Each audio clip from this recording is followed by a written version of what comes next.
Bonjour à tous, bienvenue dans Parlons Placement, première émission de cette année, l'occasion de vous adresser tous mes vœux, et notamment, à part la santé, d'épargne fructueuse. On va s'intéresser aujourd'hui au marché financier, on fera un petit point avec Jonathan Lévy sur l'évolution et le rebond qui ne nous a pas échappé des places financières. En ce début d'année, on s'intéressera aussi aux opportunités de placement. Vous verrez qu'il y a plusieurs choses qui bougent en termes de produits et ça sera l'occasion de se poser les bonnes questions. Et puis, un détour par le non-coté. Il est possible pour des particuliers, des individus sans forcément des millions de dollars à disposition d'investir dans des véhicules non cotés.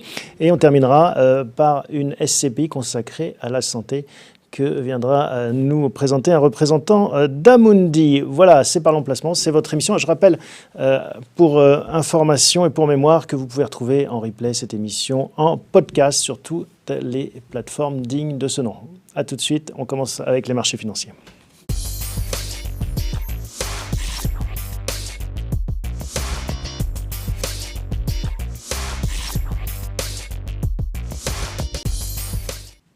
Les marchés financiers avec notre gourou Jonathan Lévy. Bonjour Jonathan. Bonjour Thomas. Gourou, c'est le terme, hein. On s'est quitté il y a un mois. Vous nous annonciez exactement ce qui s'est passé, un reflux des craintes inflationnistes, des taux d'intérêt. Alors encore, ça on va peut-être en parler un petit peu sous pression, mais du coup, des marchés financiers assez euphoriques ces dernières semaines. Oui, les marchés actions, le CAC 40 est quand même très corrélé aux taux d'intérêt. Les taux d'intérêt ont reflué depuis quelques semaines. Et l'explication, c'est ce qu'on disait déjà en décembre. On voit que l'inflation est en train de baisser. On a passé le pic de l'inflation, c'est très clair aux États-Unis. On le voit également dans certains pays en Europe. C'est peut-être pas tout à fait le cas encore en France, mais pour des raisons plus artificielles. Globalement, on voit qu'il y a moins de risques inflationnistes à court terme et donc des intérêts qui peuvent baisser. Et ça, c'est un vrai moteur très puissant des marchés financiers, des actions. Alors, vous mentionnez les États-Unis d'une part, l'Europe de l'autre, et c'est vrai que d'un point de vue financier, on peut les rapprocher. Les hausses sont aussi spectaculaires d'un côté et de l'autre de l'Atlantique. Mais d'un point de vue des économies, et je pense notamment au coût de l'énergie, l'Europe est encore un petit peu sous pression. Oui, on peut dire que l'Europe a quand même plus souffert dans cette phase qu'on vient de passer, parce que l'Europe est plus sensible en fait auprès de l'énergie pour diverses raisons. Peut-être un manque de diversification des sources d'énergie, notamment en Allemagne, en Italie par exemple, très sensible au gaz russe. Donc, ça a été très impactant pour l'économie européenne. Maintenant, ce qu'on annonce depuis quelques semaines, c'est une baisse de l'énergie.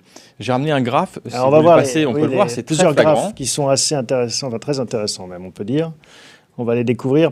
Alors voilà, le premier, il y en a toute une série, il y en a 3 qui montrent la même chose, un retour à la normale. Voilà. Alors, on va commencer par le dernier, donc le gaz, encore un. Voilà. Le gaz. Ça, c'est le gaz. Vous voyez que le prix du gaz, il reste sur des niveaux quand même assez élevés. Quand on compare à l'historique de 2012 à 2019, 2020, on est quand même sur des points hauts, ça c'est clair. Mais on est très loin du pic qu'on a connu après la guerre en Ukraine, après février-mars 2022. Donc il y a un retour à la normale qui est assez fort, assez puissant. Et ça, on sait bien qu'à un moment donné, on va le retrouver dans l'inflation. Et ça aussi bien, c'est le prix en Europe, aux États-Unis. Ça, c'est en Europe. Hein. Ça, c'est le prix en Europe.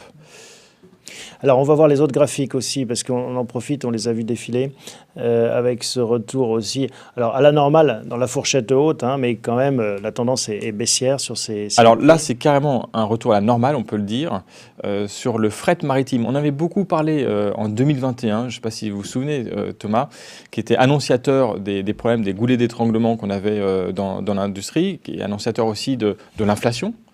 À un moment donné, lorsqu'il y a eu un pic sur le fret maritime, il faut savoir que le coût de transport représentait 30% du prix d'un produit importé. C'était énorme. Et c'est ça qui a commencé à créer de l'inflation partout dans le monde. Et là, on voit qu'on est revenu complètement à la normale. Comment on explique ce retour à la normale alors ? Il y a eu en fait post-Covid une demande de biens en fait dans le monde entier qui a été phénoménale avec les plans de relance et l'économie mondiale n'a pas pu suivre en fait l'industrie, les usines mondiaux n'ont pas pu suivre et c'est ça qui a provoqué du coup ce pic. Et alors le premier graphique qu'on a vu passer aussi et qui illustre cette baisse de tension. Voilà, donc les goulets d'étranglement dont on parle sur l'industrie, ils sont à plusieurs niveaux. Il y a le problème du manque de matériaux, d'acier, d'aluminium par exemple. Il y a le problème de manque de main-d'œuvre. Il y a la Fed qui a calculé un indice synthétique qui montre sur tous ces aspects-là, toutes ces composantes, quelles sont les tensions qu'on a actuellement sur l'industrie. Et on voit qu'on est effectivement bien revenu par rapport au pic, encore une fois, observé en 2022. On revient sur des niveaux beaucoup plus acceptables. Ils sont hauts, ces niveaux encore. Il y a encore des pressions. Mais ce n'est pas le niveau qu'on avait. On n'est plus en crise comme on l'a été en 2022. Et comme les marchés anticipent et achètent l'avenir, c'est pour ça qu'on a vu ces hausses sur les places financières. La question sous-jacente, c'est est-ce que c'est pas trop vite, trop haut, et est-ce que ça va durer ? Alors, la messe n'est pas dite, en fait. Effectivement, quand on regarde ce qui se passe aux États-Unis, j'aime bien regarder les États-Unis parce qu'ils sont toujours en avance de phase, en avance de cycle. Et aux États-Unis, qu'est-ce qu'on voit ? On voit qu'il y a une hausse des salaires assez importante en 2022. Le problème, c'est qu'on voit qu'il y a une accélération de cette hausse au 4e trimestre, alors que l'inflation, elle, je vous l'ai dit, a baissé au cours du 2e semestre, 3e, 4e trimestre. Les salaires sont décorrélés parce qu'ils ont augmenté encore plus fort au 4e trimestre que le reste de l'année 2022. Ça pourrait raviver l'inflation. Ça, c'est une vraie incertitude. C'est une vraie question qu'on peut avoir aujourd'hui. Est-ce que cette augmentation des salaires très forte au 4e trimestre ne va pas générer une nouvelle vague d'inflation ? Est-ce qu'on ne va pas rentrer dans ce cycle inflation, salaire, inflation qu'on a connu dans les années 70 ? Et qu'est-ce que vous dites à ceux qui annonçaient une forte récession en 2023, qu'on connaîtra peut-être d'ailleurs ? Alors, a priori, cette récession, en fait, elle va être modérée. Et là, il y a beaucoup d'explications en fait à ça. On a parlé à diverses reprises ensemble, Thomas, de l'épargne que les ménages ont accumulée pendant le Covid. Aujourd'hui, ils épargnent moins parce qu'il y a des sujets d'inflation, donc de pouvoir d'achat, tout le monde le vit au quotidien. Mais globalement, sur le plan macroéconomique, il y a tellement de stocks d'épargne que les gens puisent dedans actuellement. Et ça, c'est un vrai frein en fait à une récession forte. Il y a une baisse de la consommation, mais elle ne sera pas aussi forte qu'on a pu connaître. Un autre point aussi, qui est très important dans les phases de ralentissement économique et de récession. Toutes les grandes récessions qu'on a connues dans le passé, ces dernières années, ces 20 dernières années, c'était à un moment donné où le système bancaire était affaibli. Et là aussi, il y a un cycle entre la récession, le système bancaire et la récession. Lorsque les banques assèchent l'économie, elles précipitent la baisse de l'économie. Aujourd'hui, les banques sont tellement fortes en termes de ratio de liquidité, ratio de solvabilité. Elles ont les moyens de prêter à l'économie, même s'il y a une récession. Ce n'est pas elles qui vont ralentir fortement l'économie, comme on a pu le connaître lors des crises des subprimes ou de la dette souveraine de la zone euro, par exemple, en 2012. À propos des banques, les banques centrales qui restent sur leur garde, qui ont un discours qui ne baisse pas la garde et qui disent voilà, on fera encore ce qu'il faut et voilà, qui n'achètent pas forcément l'euphorie des investisseurs financiers. Exactement. Les banques centrales sont en retard depuis 2 ans. En fait, elles ont raté le démarrage depuis 2021. L'inflation a augmenté. Elles ont commencé par dire c'est pas grave, ça va refluer tout seul. En 2022, elles se sont rendues compte qu'elles étaient très en retard. Du coup, elles ont provoqué la plus forte hausse des taux des 40 dernières années. Et c'est ça qui a provoqué ce qu'on a vu sur les marchés actions. Fin 2022. On a vu les chiffres que je vous annonçais, reflux de l'inflation. En décembre 2022, la Fed et la BCE disent quand même, nous, ça ne nous suffit pas, on continuera à appuyer, à avoir une politique monétaire restrictive. Elles sont encore en retard, selon vous ? Là, elles sont en retard, effectivement. Le marché, d'ailleurs, remonte en se disant que ce n'est pas le scénario de la Fed et de la BCE qui va s'appliquer. Le reflux est tellement puissant qu'elles ne seront pas obligées de remonter les taux. A priori, même si elles modifient un peu leur comportement, la hausse des taux supplémentaires ne sera pas forte. On a fait quand même l'essentiel du chemin sur les hausses des taux a priori. Dernière question, comment est-ce que vous voyez les prochaines semaines, voire les prochains mois ? Est-ce qu'on va continuer à aller à la hausse, stabiliser ? Enfin, vous anticipez quoi ?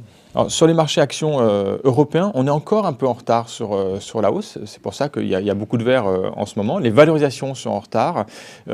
Maintenant, on a fait une grosse partie du chemin. Donc, on va peut-être encore gagner, mais ça risque de se stabiliser sur les niveaux qu'on a aujourd'hui. Merci beaucoup, Jonathan, pour toutes ces explications. On se retrouvera dans un mois pour continuer à dérouler ces analyses financières. Avec plaisir. On va tout de suite passer à toutes les options qui s'ouvrent à vous, épargnants, pour cette année qui s'annonce.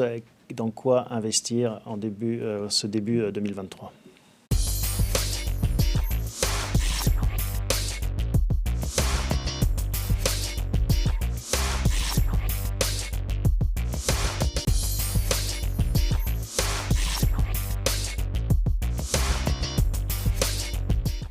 Alors, les bons plans placement avec Vincent. Bonjour Vincent. Bonsoir Thomas.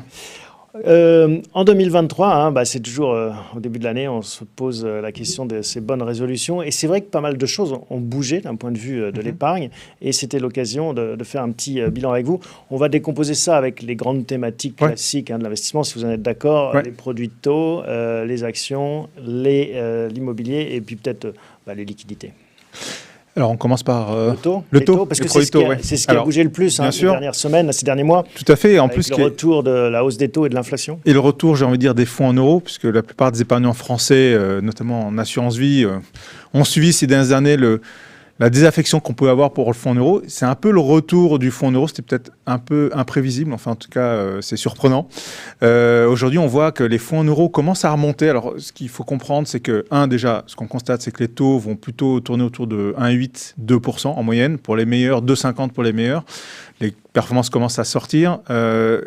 Deux phénomènes qui expliquent cette hausse. Évidemment, la hausse des taux. On en a parlé dans la partie précédente. Les taux ont augmenté, l'OAT 10 ans a augmenté fortement. Donc ça, c'est évident que c'est la première explication. Mais il y a aussi un autre élément, c'est qu'il faut comprendre, et on l'a rabâché pendant des années, les fonds euros sont remplis d'anciennes obligations. Et donc aujourd'hui, la performance des fonds en euros, même à 2%, sont souvent en fait sponsorisés par les réserves, alors qu'on s'attendait plutôt à utiliser les réserves dans les années plutôt de taux bas, et en fait, les compagnies vont utiliser les réserves, alors que les taux... Il y a une inertie en effet forte. C'est pour ça que, plutôt qu'un fort rebond, on pourrait parler on a touché le fond de la piscine peut-être. Oui, probablement, oui. On peut se dire ça. Maintenant, le sujet du fonds euro, c'est qu'il mettra plus de temps. Il y a le livret A qui pousse, qui est déjà à 3%. La question du fonds en euros, je pense qu'il faut l'avoir en tête parce que c'est toujours, c'est pas un produit concurrent d'une certaine manière au livret A. C'est intéressant d'avoir dans son patrimoine. C'est un fonds de portefeuille, une quille du bateau. Ça permet de faire aujourd'hui, par exemple, je pense à beaucoup d'épargnants ont envie aussi d'utiliser l'effet de levier. Leur banque leur ferme, même pour les bons dossiers, l'accès au crédit. Avec un fonds en euros, aujourd'hui, on peut revenir sur des fonds euros à 100%, alors que pendant des années, les compagnies limitaient l'accès aux fonds euros. On peut obtenir une avance sur 80% du montant à utiliser avec parcimonie, j'ai envie de dire. Mais si on veut débloquer une opération, on a une avance qui peut durer 6 ans. Ça peut être intéressant de son patrimoine de l'avoir pour cette raison. Alors peut-être que dans cette famille des produits obligataires qui offrent une certaine garantie, il y a des choses plus attractives en ce moment. Voilà, et donc on a le retour des fameux fonds obligataires datés. On a beaucoup de questions en fait d'épargnants chez nous qui nous disent c'est bien, l'obligataire c'est réservé aux institutionnels. Comment je fais moi en tant que particulier pour y aller? Donc effectivement, on a les fonds obligataires datés. C'est un peu le produit pour monsieur tout le monde qui est assez attractif. Pourquoi? Parce qu'en fait, vous avez des équipes de gérants spécialisées qui achètent des obligations. Ils se fixent une durée maximum et ils vont chercher en fonction d'un certain nombre de signatures, de contraintes et du risque qu'ils sont prêts à prendre pour leurs clients et de la demande du client, un certain nombre d'obligations qui répondent à ces niveaux-là. Aujourd'hui, on a des fonds obligataires datés, donc par exemple qui ont une échéance à 5 ans. Les gérants vont acheter des actions, des obligations, vont investir sur ces obligations, par exemple notées triple B, qui sont à la frontière entre l'investment grade et le high yield. Donc la partie investment grade est un peu plus conservatrices sont un peu moins risquées. Le high yield, c'est un peu plus risqué. Mais quand on est à la frontière, on arrive aujourd'hui à trouver des fonds qui proposent un rendement autour de 5% sur une échéance à 5 ans. Donc ça, c'est une solution accessible en assurance vie assez facilement et qui répond à la question de l'obligataire. Avec une dose de risque un peu plus élevée qu'un fonds euro, parce que derrière, il y a une signature... C'est pas garanti en capital, mais c'est des équipes de gestion généralement très aguerries et qui ont une capacité... Leur objectif, c'est de faire en sorte qu'il y ait le moins de défauts à l'intérieur de leur... Voilà, puis c'est toujours la même loi d'airain, plus de risques, plus de récompenses, mais voilà, l'un ne va pas sans l'autre. Ce qu'on peut dire là-dessus, c'est qu'il y a quelques fonds obligataires qu'on trouve sur le marché qui vont chercher un tout petit peu, chercher plus de rendement, mais qui vont être beaucoup plus exposés en termes de risque. Donc nous, notre recommandation, c'est plutôt de rester sur la cible qu'on a évoquée là. Le risque supplémentaire et le rendement supplémentaire pour les fonds plus risqué ne nous paraît pas être intéressant. Alors, je parle de cette loi d'airain, mais parfois il y a des petites anomalies, des petites exceptions, et c'est l'occasion de parler des livrets. En effet, vous le mentionnez, avec un livret qui rapporte plus qu'un fonds euro, par exemple. Là, il y a une petite distorsion. Une petite distorsion. Maintenant, c'est un produit qui est limité. On ne peut pas vraiment construire, par exemple, sa retraite, ni sa transmission. On est limité en termes de montant. On peut déposer sur un tel livret, mais il faut en avoir un, malgré tout, dans son portefeuille. Bon, donc on a entendu le message fonds obligataire daté. Sur les produits actions, qu'est-ce qui retient votre attention? Aujourd'hui, nous, l'approche qu'on a sur les produits actions, c'est de proposer des fonds à formule, des produits structurés, ce qu'on appelle les produits structurés. On a identifié 2 pistes qui sont intéressantes aujourd'hui aujourd'hui, ce sont les produits structurés, alors qui reviennent un peu sur le devant du marché. Pourquoi ? Parce qu'on a un contexte de volatilité et on a un contexte de remontée des taux. Donc ça donne de nouveau un intérêt et une bonne fenêtre pour saisir ces produits-là. Deux types de produits qu'on propose aujourd'hui. Ceux qui proposent un coupon garanti, donc pas de capital garanti, mais coupon garanti. Donc attention, vous avez toujours le risque de défaut généralement de l'émetteur. Donc ce n'est pas des produits qui sont garantis en capital et il faut bien l'avoir en tête. Maintenant, le coupon garanti peut être de l'ordre de 4%. Sur une échéance à 3-5 ans. C'est des produits qui peuvent sortir et être remboursés d'ici 3-5 ans. Donc c'est ça l'échéance qu'il faut avoir en tête. Et par ailleurs, on peut avoir aussi des produits capital garanti. Là, le rendement ne sera pas garanti pour le coup, mais le capital sera protégé. Là aussi, avec le risque de défaut de l'émetteur.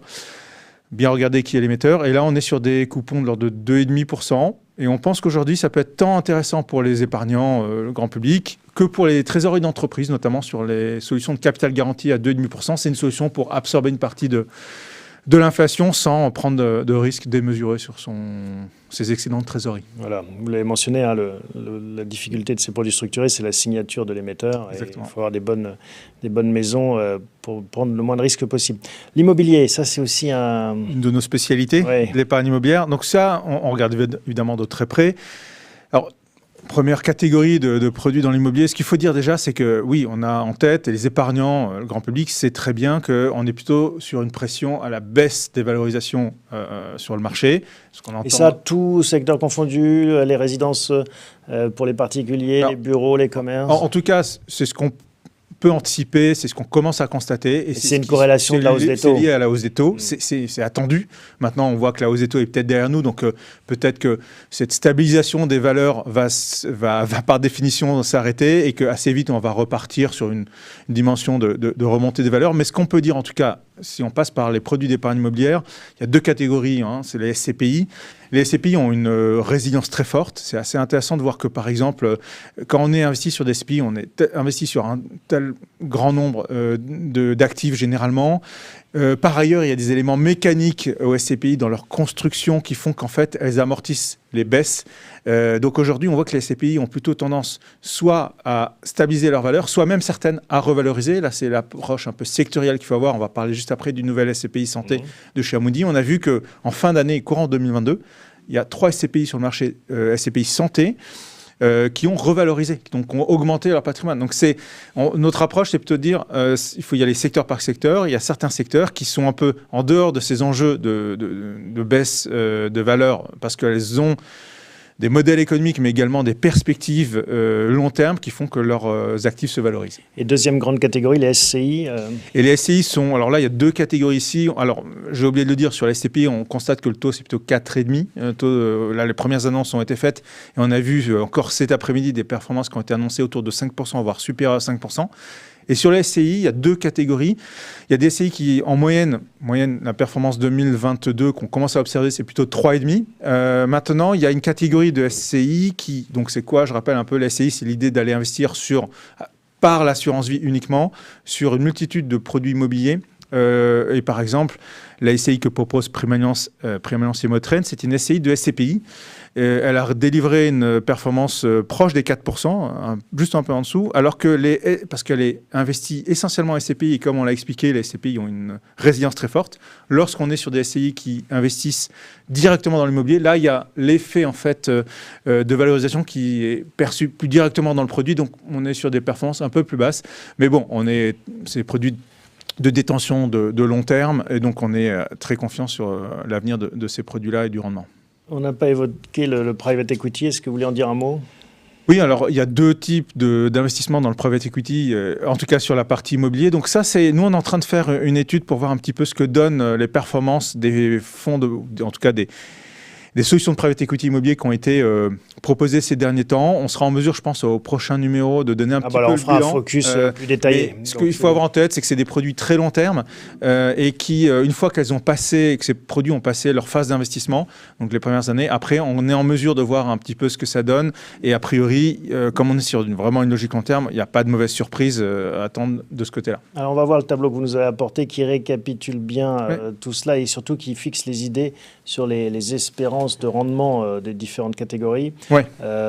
Bon, on n'a pas le temps de le commenter en détail, mais ceux qui veulent le regarder en replay pourront tout à fait le voir. Et retrouver soit dans nos articles, dans nos newsletters sur bienprévoir.fr ou Prémagnance ou sur nos sites, ces contenus-là. Et on voit bien qu'on fait la distinction entre l'immobilier et le financier et qu'il y a vraiment beaucoup de solutions. C'est ça, en fait, l'idée de cette intervention, c'était de proposer une panoplie de solutions directement accessibles aujourd'hui pour le grand public. Et en podcast, même Voilà. si vous ne verrez pas les chiffres, mais il faut combiner, il faut jongler avec les outils. Merci en tout cas. Merci Thomas. Vous pourrez entendre Vincent sur le podcast. Merci Vincent pour ces explications.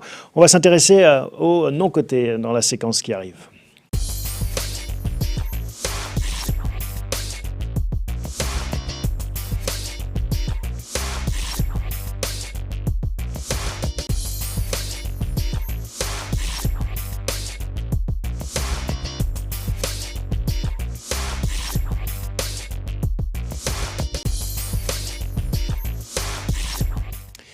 Nous avons le plaisir d'accueillir Agathe Bub. Bonjour Agathe. Bonjour. Wealth Solution Manager chez Eurazeo. Qu'est-ce que c'est Wealth Solution Manager? Alors, on s'occupe, le département Wealth Solutions s'occupe au sein du groupe Eurazeo, qui est un spécialiste de l'investissement dans les marchés non cotés en Europe essentiellement. Au département Wealth Solutions, on s'occupe de créer des produits de non cotés pour la clientèle privée, qui co-investissent systématiquement avec les véhicules du groupe Eurazeo. Eurazeo, c'est un groupe de 32 milliards. C'est la partie plus aval, plus distribution. Pour la clientèle privée, exactement. On gère pour des clients institutionnels, pour des clients privés. Alors, Eurazeo, vous en avez dit un mot. En effet, c'est une des grandes institutions du monde non coté. On peut rappeler quelques chiffres peut-être pour mieux comprendre les enjeux? Le groupe Eurazeo, nous gérons 32 milliards d'actifs sous gestion pour le compte de clients institutionnels et de clients privés. La clientèle privée, ça représente 10% des actifs sous gestion. Donc, s'adresser à ce marché, c'est quelque chose que l'on fait depuis plus de 25 ans. Et on voit sur les dernières années de plus en plus de grandes sociétés de gestion vouloir adresser ce marché. Ça demande une expertise, une expérience que l'on a acquise au fil du temps. Et alors, quand on parle de non-coté, ça recoupe beaucoup de potentialités, et beaucoup de sphères d'intervention. Ça peut être le capital risque comme le LBO, le rachat d'entreprise avec de la dette. Exactement. Et au sein du groupe Eurazeo, on a 8 stratégies d'investissement dans l'univers du non-coté, de la dette privée, du buy-out, en effet, du secondaire, de l'immobilier. Mais en fait, ce n'est ni plus ni moins que des différents outils de financement qui nous permettent d'accéder à différentes typologies d'entreprises. Et est-ce que, justement, ça nous amène au sujet du jour, FCPR Eurazeo Private Value Europe 3, est-ce qu'on retrouve toutes ces stratégies dans ce FCPR? Alors, c'est un FCPR agréé par l'AMF qui fait appel public à l'épargne, qui s'adresse aux investisseurs non cotés, non professionnels. C'est un véhicule d'accès aux non cotés qui met en œuvre 2 stratégies du groupe. La dette privée, où on fait de l'apport de dette dans des opérations de capital transmission, et du private equity via des transactions secondaires. On peut prendre des exemples concrets pour imager ces interventions? Exactement. Alors, en dette privée, par exemple, on va accompagner des sociétés comme Jot, vous savez, les petites doudounes. Marseillaise, non? Exactement, une société familiale marseillaise qui a su se développer et qui, au fur et à mesure de son développement, a eu besoin de lever de la dette pour pouvoir financer des acquisitions, leur développement. Et nous apportons ces financements à ce genre de société. Donc ça, c'est la partie dette et la partie equity, la partie action. En partie côté action, on va en fait racheter des portefeuilles d'entreprises qui sont déjà sous LBO depuis un moment. Et on peut retrouver des sociétés comme Picard, Carglass. Donc vous voyez, que ce soit en dette ou en equity, on va aller accompagner des sociétés établies, rentables, en développement avec des valeurs d'entreprise comprises entre 20 et 500 millions d'euros. Donc voilà, un peu pour fixer les idées. En termes de puissance de feu, c'est combien d'encours ce FCPR? Alors ce FCPR a été lancé en 2018 et on a dépassé le milliard d'encours. Donc on a levé plus d'1 milliard d'euros auprès de clients particuliers. Qui permettent de financer donc, les entreprises comme on l'a vu. Les clients particuliers, hein, ceux qui nous regardent, c'est ça qui nous intéresse parce que vous avez rappelé que vous aviez beaucoup d'institutionnels. Comment est-ce qu'ils peuvent accéder à ce FCPR? Alors ce FCPR est disponible en assurance vie chez une douzaine d'assureurs, donc c'est vraiment devenu un véhicule de place, mais aussi il peut être souscrit en direct auprès de nos partenaires de distribution. Et alors souvent pour accéder au non-coté, il faut avoir une fortune conséquente. Là, c'est quoi les tickets d'entrée? Alors en direct, le ticket minimum d'entrée c'est 20 000 euros. Et en assurance vie, le minimum est fixé par l'assureur, mais ça peut commencer à partir de 1 000 euros selon le type de contrat. Qu'est-ce qu'on peut attendre en termes de performance? Parce que souvent, c'est vrai que ces dernières années, le non-coté a fait rêver avec notamment les licornes et des retours sur investissement mirifiques. Est-ce que là, on est sur la même gamme? Pas vraiment. Donc, en effet, le private equity, c'est une classe d'actifs qui surperforme les autres classes d'actifs sur le long terme, avec un risque associé d'illiquidité. Et comme je le mentionnais tout à l'heure, c'est plutôt le FCPR EPVE3, c'est un véhicule d'accès à la classe d'actifs du non-coté, qui est majoritairement défensif, puisque c'est un fonds avec 60% de dette privée. Et là, on va plutôt chercher entre 6 et 8% net investisseurs. Ça, on peut le voir sur les performances passées du fonds, puisqu'il a déjà 4 ans d'historique.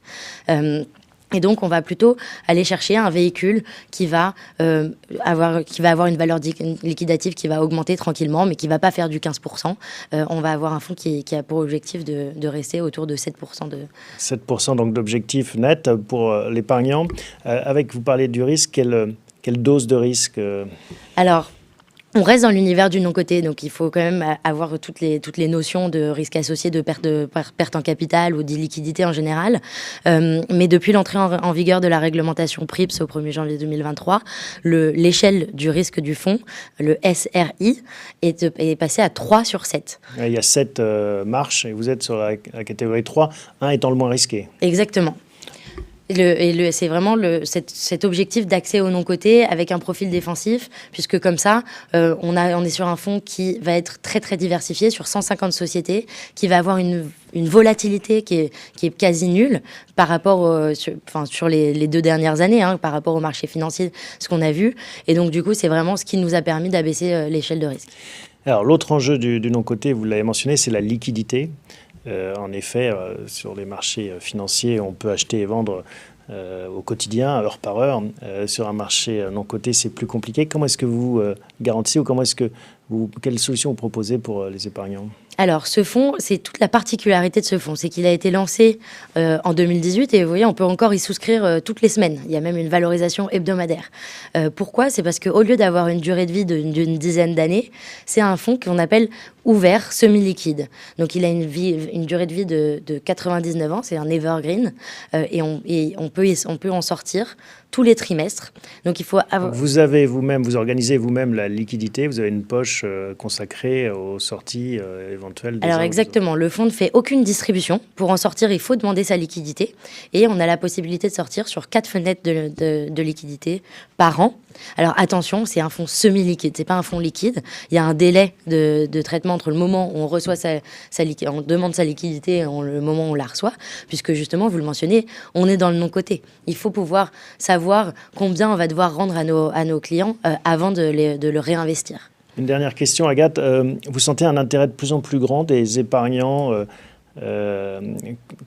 particuliers pour ce type de produit non coté, ou est-ce qu'il y a encore beaucoup d'interrogations, voire de réticences ? Je pense qu'il y a toujours eu un intérêt, mais aujourd'hui, le marché du private equity est plus ouvert à cet intérêt. Alors, c'est un peu la différence avec nous, puisqu'on a toujours souhaité adresser cette typologie de clientèle. Mais pour vous donner un exemple de chiffre assez parlant, en 2021, Eurazeo a levé un peu plus de 500 millions d'euros auprès de clients privés uniquement.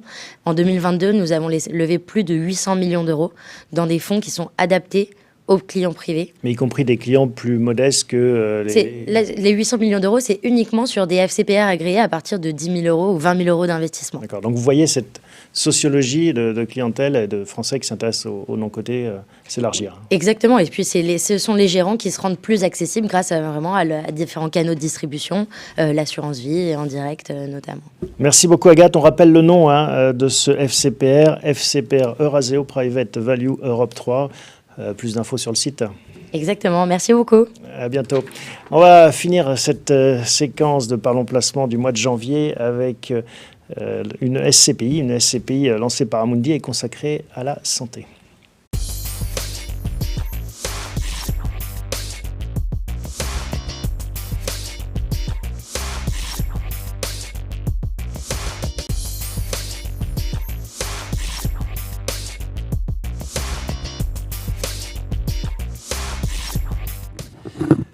On a le plaisir de retrouver Emmanuel Rodriguez. Bonjour Emmanuel. Bonjour. Vous êtes directeur fonds de management d'Amundi Immobilier et on va s'intéresser à cette nouvelle SCPI que lance Amundi consacrée à la santé.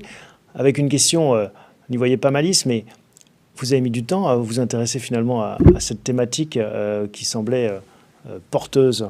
Oui, vous avez raison. Parce que ça a été lancé l'année dernière. Exactement, ça a été lancé l'année dernière. On a mis un peu de temps, mais on a réalisé que c'était une allocation à proprement parler et qu'il fallait qu'on c'est le offre Covid. cette offre. C'est le Covid qui vous a fait le déclic, qui a déclenché. Pas spécialement.